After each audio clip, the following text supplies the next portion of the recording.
तो यहां पर मैं आपको एक एग्जांपल से प्रोबेबिलिटी की तीनों चीजें, conditional probability, Bayes theorem, theorem of total probability, मतलब बच्चों को ना एक बहुत कंफ्यूजन होती है कि कहां पर थ्योरम ऑफ टोटल प्रोबेबिलिटी लगेगी, कहां पर बेस थ्योरम लगेगी, कहां पर कंडीशनल प्रोबेबिलिटी लगेगी। तो बहुत बड़ी ये प्रॉब्लम है बच्चों के लिए, बट मैंने कुछ एफर्ट्स किए हैं और आपको एक ही पेज पर मैं तीनों को एक ही एग्जाम्पल से जो है वो क्लियर कर दूंगा। तो हेलो मेरे बच्चों, कैसे हो आप सब? उम्मीद करता हूं आप और आपकी जो स्टडी है वो बहुत अच्छी चल रही है। तो मेरा नाम है नितिन और स्वागत है आप सभी का हमारी रैपिड रिवीजन सीरीज की लास्ट वीडियो में। आज हम जिस चैप्टर को डिस्कस करने वाले हैं, आपको पता है मोस्ट स्कोरिंग, और कुछ बच्चों को बहुत मुश्किल लगता है, कुछ बच्चों को वो बहुत इंटरेस्टिंग लगता है, बट कुछ ना कुछ दिक्कत कई बार बच्चों को इस चैप्टर में से होती है, क्योंकि ये जो पर्टिकुलर चैप्टर ऐसा है कि इसमें मैं 100% बोल सकता हूं कि इसमें से केस स्टडी बच्चे जरूर आएगी, इसमें से एक केस स्टडी जरूर आएगी। और ये चैप्टर जो है ये 8 नंबर का है, यूनिट में एक ही चैप्टर है और 8 नंबर बहुत होते हैं, 8 नंबर बहुत होते हैं। अगर आप थोड़ी सी एफर्ट कर लो, जैसा कि वीडियो की स्टार्टिंग में बताया कि मैं आपको तीनों चीजों के बारे में, Bayes theorem, theorem of total probability, उसी में से केस स्टडी आने वाली है, मैं आपको जो है बिल्कुल क्रिस्टल क्लियर कर दूंगा। ठीक है, विद शॉर्ट नोट्स करेंगे, 10 से 15 मिनट में पूरा चैप्टर अच्छे से जो है वो रिवाइज कर लेंगे। तो बिना किसी देरी के वीडियो को स्टार्ट करते हैं।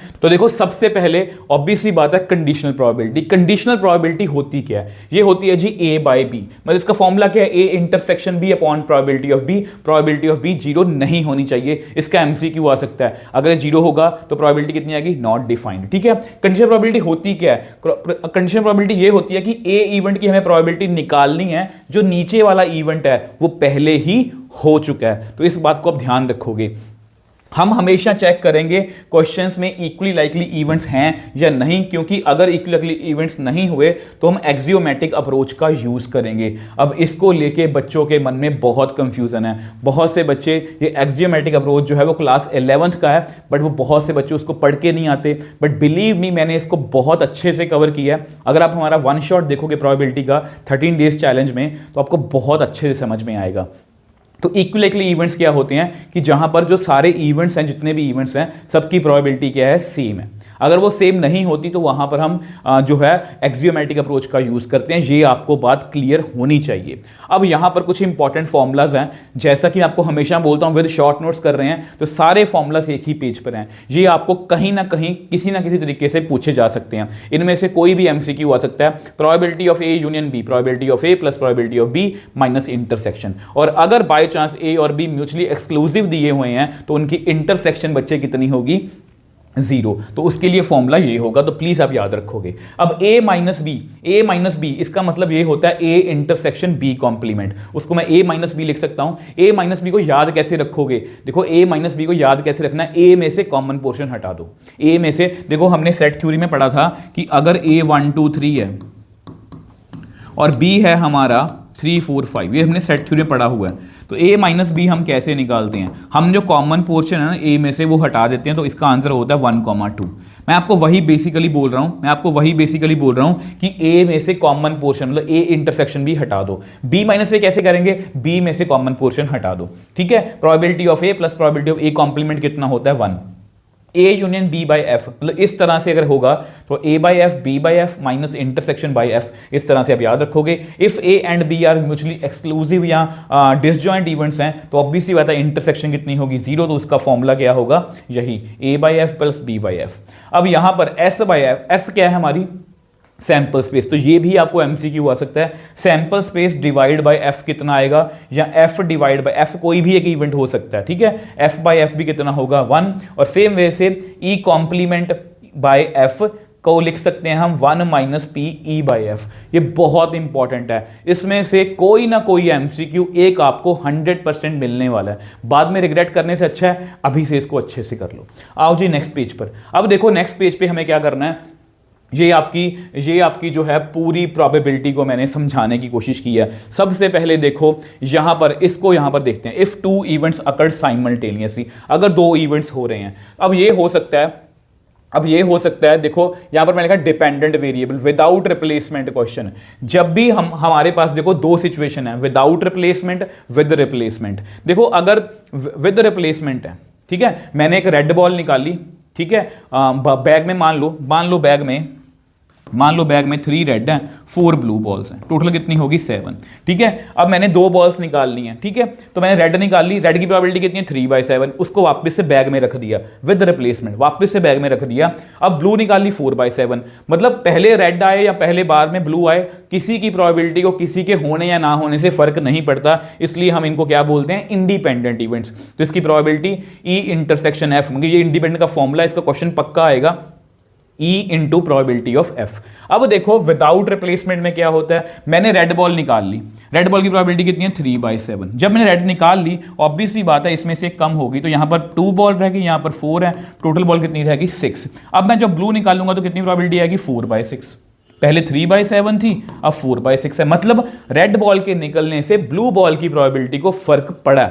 ठीक है, फर्क पड़ा, तो इसलिए हम इसको बोलते हैं डिपेंडेंट इवेंट, वो डिपेंड हो रहे हैं। तो इसमें हम conditional multiplication theorem of probability का यूज करते हैं कि E इंटरसेक्शन F की प्रोबेबिलिटी कितनी होगी, पहले रेड बॉल निकाली, फिर रेड बॉल के निकलने के बाद मैंने ब्लू बॉल निकाली, इस तरह से ये काम करते हैं। ठीक है, अब इसके आगे अगर हम देखें, इसके आगे अगर हम देखें तो यहां पर क्या दिया हुआ है, थ्योरम ऑफ टोटल प्रोबेबिलिटी।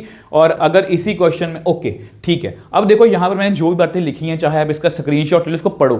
अगर हमें एक ही प्रोबेबिलिटी फाइंड करनी हो जो कि इवन इस तरह के कुछ इवेंट से एसोसिएटेड हो, तो हम थ्योरम ऑफ टोटल प्रोबेबिलिटी का यूज करते हैं।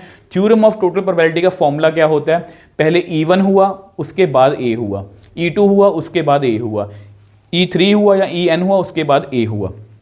अगर इसी क्वेश्चन में ए ऑलरेडी हो चुका हो और वो हमसे पूछें कि ये इवेंट जो है ये EI के कारण हुआ है, तो हम बेस थ्योरम का यूज करते हैं। आई होप, मुझे पता है इसमें थोड़ी सी कंफ्यूजन होगी, बट ये मैंने आपके लिए लिखा है, बट इसको और भी अच्छे से समझने के लिए ये एग्जाम्पल आपके सामने पड़ी है।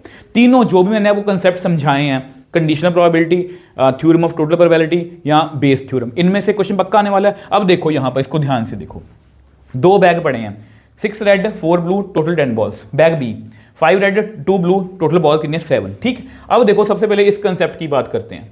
यहां पर क्या लिखा है, बैग ए सेलेक्ट किया और रेड बॉल निकाली। मैंने क्या किया, बैग ए सेलेक्ट किया फिर रेड बॉल निकाली, तो ये क्या है, कंडीशनल प्रोबेबिलिटी। पहले मैंने बैग ए सेलेक्ट किया, उसमें से मैंने रेड बॉल निकाल ली, ये क्या है, कंडीशनल प्रोबेबिलिटी। पहले बैग सेलेक्ट किया फिर उसमें से बॉल निकाली। याद करो अपने 10th के क्वेश्चन या 11th के क्वेश्चन, हम क्या करते थे, एक ही बैग होता था, उसमें से रेड बॉल निकाल दो, ब्लू बॉल निकाल दो।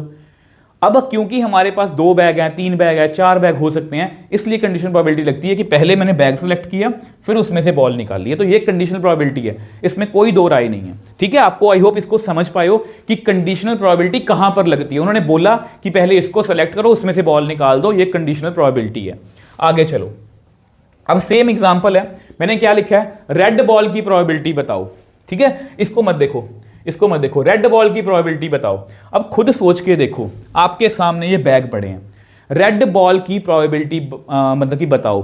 तो थोड़ा सा सोचने की कोशिश करो बच्चे, थोड़ा सा सोचने की कोशिश करो, आपका पहला क्वेश्चन क्या होना चाहिए, सोच के देखो, थोड़ा सा अपने दिमाग पर जोर लगाओ, पहला क्वेश्चन क्या होना चाहिए। जो बच्चे मेरी बात को कैच कर रहे हैं, अच्छे सुन रहे हैं, उनको पता है इसका मतलब ये है, मतलब हम पहले सर ये पूछेंगे किस बैग में से रेड बॉल निकालनी है, यही पूछोगे ना, किस बैग में से रेड बॉल निकालनी है। अब क्योंकि उन्होंने रेड बॉल की प्रोबेबिलिटी पूछा है, तो हम क्या करते हैं, प्रोबेबिलिटी में जितने भी पॉसिबल केस है सबको डिस्कस करते हैं। तो हम क्या करेंगे, पहले बैग ए को सेलेक्ट किया, उसमें से रेड बॉल निकाल दी। बैग ए को सिलेक्ट करने की प्रोबेबिलिटी कितनी हुई, 2 बैग हैं 1/2, और रेड बॉल की प्रोबेबिलिटी कितनी हुई 6/10। फिर यहां सर ये भी हो सकता है कि हम बैग बी को सिलेक्ट करेंगे, बैग बी को सिलेक्ट किया 1/2, उसमें से रेड बॉल निकाल दी 5/7। तो ये क्या है, theorem of total probability. I hope इसको आप समझ पाए हो। ठीक है, अब इसी क्वेश्चन को थोड़ा सा और मॉड कर देते हैं, मतलब और थोड़ा सा मोड़ देते हैं, मॉड बोल रहा हूं। रेड बॉल निकल चुकी है, पता करो कि वो बैग ए से निकली है। देखो पहले क्वेश्चन में कंडीशनल प्रोबेबिलिटी में क्या हो रहा था, उसने हमें बताया कि इन दोनों बैग में से ये वाला बैग सेलेक्ट करके बॉल निकाल दो। उन्होंने हमें सारा पैटर्न बना के दे दिया कि ये बैग सेलेक्ट करो और बॉल निकाल दो। इसमें क्या हुआ, उन्होंने बोला यार बॉल निकाल दो, रेड बॉल। अब वो बैग ए में से भी आ सकती है, बी में से भी आ सकती है, तभी हम क्या बोलते हैं, थ्योरम ऑफ टोटल प्रोबेबिलिटी। अब यहां पर क्या है कि एक इवेंट जो है वो हो चुका है, और अगर मेरे से पढ़े हो बेस थ्योरम, मेरे से पढ़े हो बेस थ्योरम, तो हम हमेशा उसको ए की मानते हैं, और एक यूनिट मान लेते हैं, एक चीज़ मान लेते हैं जो पहले हो चुकी है और जिसकी प्रोबेबिलिटी निकालनी होती है उसको हम E1 मान लेते हैं। अब यहाँ पर देखो रेड बॉल निकल चुकी है, पता करो कि वो बैग ए से निकली है। अब देखो प्रोबेबिलिटी का रूल क्या होता है, फेवरेबल केसेस जैसे कि डाइस को फेंका उसमें E1 नंबर की प्रोबेबिलिटी बता दो। आप क्या करते हो, E1 नंबर के फेवर में 3 नंबर हैं, डिवाइड बाय टोटल नंबर्स, वो कितने हैं 6। अब यहां पर आप क्या करोगे, वो बोल रहे हैं कि बैग ए से निकली होगी ये, तो हम क्या करेंगे, पहले बैग ए में से रेड बॉल निकाल लेंगे जो उसकी फेवर में है। टोटल क्या आएगा, टोटल क्या होता है, इसको बहुत समझने की कोशिश करना। टोटल क्या होता है, टोटल का मतलब वो बैग बी में से भी निकली हो सकती है, वो बैग ए में से भी निकली हो सकती है, तो उससे टोटल केसेस से डिवाइड कर देंगे, तो ये आपकी बेस थ्योरम है। तो यही आपकी बेस थ्योरम है। बैग ए सेलेक्ट किया, उसमें से बॉल निकाल ली रेड, और टोटल केस कौन से हैं, बैग ए में से भी निकल सकती है, बैग बी में से भी निकल सकती है, तो ये आपकी बेस थ्योरम है। अगर बैग 3 होते मैं तीनों लिख देता। तो इस तरह से अगर आप करते हो तो मुझे नहीं लगता कि आपकी कोई भी केस स्टडी जो है वो रहने वाली है, कोई भी केस स्टडी जो है रहने वाली है। अब इसके आगे जो लास्ट है वो है जी आपका प्रोबेबिलिटी डिस्ट्रीब्यूशन। इसमें कुछ मुश्किल नहीं है यार। रैंडम वेरिएबल क्या होता है, रैंडम वेरिएबल, इसमें साफ साफ लिखा होगा कि प्रोबेबिलिटी डिस्ट्रीब्यूशन का क्वेश्चन है, प्रोबेबिलिटी डिस्ट्रीब्यूशन ऑफ दिस बता दो। जिसकी भी प्रोबेबिलिटी उन्होंने पूछी होगी या जिसका भी मीन उन्होंने पूछा होगा उसको हम रैंडम वेरिएबल मानेंगे, ठीक है। रैंडम वेरिएबल जो है वो सैंपल स्पेस के सारे पॉइंट्स को कंटेन करता है और वो हमें पॉजिटिव, नेगेटिव, जीरो कुछ भी वैल्यू जो है रैंडम वेरिएबल ले सकता है। प्रोबेबिलिटी डिस्ट्रीब्यूशन क्या है कि सारी प्रोबेबिलिटीज का सम कितना होता है 1। बहुत इंपॉर्टेंट एमसीक्यू है इसका। बहुत बार क्या होगा कि प्रोबेबिलिटीज दी होंगी, ठीक है, कुछ इवेंट्स की, उसमें से कुछ एक आधा के होगा, तो सबका सम कितना होगा 1, वहां से के की वैल्यू आ जाएगी। बहुत बार ये क्वेश्चन पूछा गया। मीन क्या होता है, मीन को म्यू भी बोलते हैं, एक्सपेक्टेड वैल्यू भी बोलते हैं। तो मीन का फॉर्मूला क्या है, एक्स मतलब जो आपका है क्या रैंडम वेरिएबल, उसको प्रोबेबिलिटी से मल्टीप्लाई करके सम कर दो तो आपका क्या आ जाएगा, मीन। आपका क्या आ जाएगा, मीन। अब वेरिएंस वैसे सिलेबस में नहीं है, जस्ट मैंने लिख दिया, आपको पढ़ना हुआ पढ़ लेना। तो वेरिएंस क्या है, वेरिएंस VAR से हम लिखते हैं या सिग्मा स्क्वायर। तो ये वेरिएंस का फॉर्मूला xi माइनस म्यू का स्क्वायर इंटू PI। इसको हम ऐसे भी कैलकुलेट कर सकते हैं EX स्क्वायर माइनस EX का होल स्क्वायर। ये स्टैंडर्ड डेविएशन है। मतलब अगर आप ये सब कर जाते हो तो मुझे नहीं लगता कि प्रोबेबिलिटी में से आपको 8/8 नंबर लाने से कोई रोक सकता है। और अगर आप इसके देखो, इसमें सबसे बड़ी दिक्कत क्या है, बेसिक समझ लिया, क्वेश्चंस कहां से प्रैक्टिस करें, तो इसके लिए मैं आपको 2 ही वीडियोस रेकमेंड करूंगा, ज्यादा वीडियो रेकमेंड नहीं करूंगा। सबसे पहली हमारी 13 डेज चैलेंज सीरीज वाली 13 डेज 13 चैप्टर सीरीज आप देख सकते हो। उसमें मैंने हर एक चैप्टर के बहुत इंपॉर्टेंट क्वेश्चंस विद बेसिक, पूरा बेसिक पहले समझाया। जिस तरह से यहां पर मैंने आपको 10 मिनट में बेसिक करवाया, वहां पर मैंने थोड़ा सा टाइम लगा के अच्छे से आपको बेसिक करवाया। उसके बाद एनसीईआरटी के कुछ इंपॉर्टेंट क्वेश्चन, एनसीईआरटी एग्जाम्पलर के कुछ क्वेश्चंस, PYQs, सब कुछ डिस्कस करवाया, ठीक है। वहां से आप 50-60 क्वेश्चन अगर प्रोबेबिलिटी कर लेते हो, जो भी बच्चे ने एनसीईआरटी भी नहीं पढ़ी, कुछ नहीं किया, अगर आप वो वीडियो देख लेते हो, आपको एक बहुत अच्छी खासी नॉलेज हो जाएगी प्रोबेबिलिटी। और अगर आपको उससे भी मतलब कि सेटिस्फेक्शन नहीं है कि नहीं मुझे कुछ और क्वेश्चन प्रैक्टिस करने हैं, तो मैंने PYQs के लाइव सेशन किए थे, वो आप रिकॉर्डेड में देख सकते हो। वो रिकॉर्डेड में आपको लाइव सेक्शन में जाके मिल जाएंगे। तो PYQs most important, most repeated MR की मैंने PYQs जो है पिछले 10 साल के करवाए हैं। और इसके साथ साथ हमारे चैनल पर MCQs के लाइव भी चल रहे हैं, केस स्टडीज़ के अलग से लाइव चल रहे हैं। वो जल्दी ही 1-2 दिन में शेड्यूल हो जाएगा, तो वो भी आप हमारे चैनल पर जाके देख सकते हो। तो इस तरह से अगर तैयारी करोगे, आपको 100 आउट ऑफ 100 या 80 आउट ऑफ 80 मार्क्स लाने से मैथ्स में कोई नहीं रोक सकता। आई होप आपको आज की वीडियो अच्छी लगी है, और अगर आपको आज की वीडियो या मेरे एफर्ट्स में ऑनेस्टी दिखती है तो वीडियो को लाइक और शेयर जरूर कीजिए। तो मिलते हैं इसी तरह से नेक्स्ट वीडियो में। Bye bye toppers.